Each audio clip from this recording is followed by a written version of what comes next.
আজ আমাদের খণ্ড লক্ষ্মী পূজা। ভাদ্র মাসের শুক্লপক্ষের যে কোনো বৃহস্পতিবার এই পুজো করার নিয়ম। আর আজ যেহেতু পূর্ণিমা সংযুক্ত বৃহস্পতিবার, তাই আজই করা হলো মায়ের সেবা। মাকে কেমনভাবে আসনে বসানো হয় সেই ভিডিওই আজকে তোমাদের দেখাবো। প্রথমেই গঙ্গা জল দিয়ে এই কাঠের চৌকিটা পরিষ্কার করে নিলাম। তারপর হলুদ জলের প্রলেপ দেওয়া হলো। মা যেহেতু সোনায় সন্তুষ্ট, তাই হলুদকে সোনার বিকল্প হিসাবে ধরা হয়।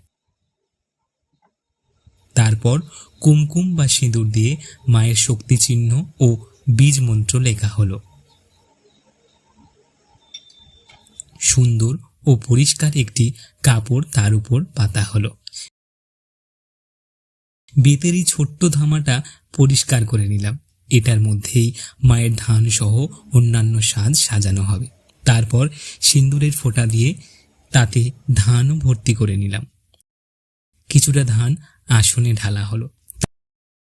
তারপর ওই ধামাটি ওই চৌকির ওপর স্থাপন করা হলো। তারপর মায়ের প্রত্যেকটি সাজ হাঁড়ি থেকে বার করে পরিষ্কার করা হলো। প্রত্যেকটা কোণকে ধান ভর্তি করা হলো এবং সিঁদুরের ফোঁটা দিয়ে পরস্পরের উপর সাজানো হলো।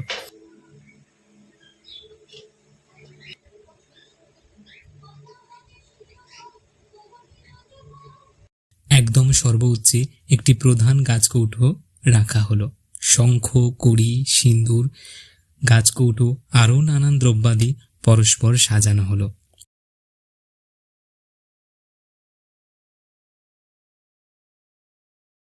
এরপর একটি বেনারসি কাপড় দিয়ে মায়ের মাথা থেকে পা পর্যন্ত আচ্ছাদন করা হলো।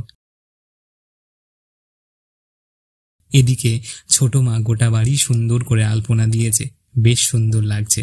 অন্যদিকে দেখো আমি মালা পরাচ্ছি আর বড়দিও কি বলছে শোনো। বোন ঠাকুরের এই মালাটি গেঁথেছে।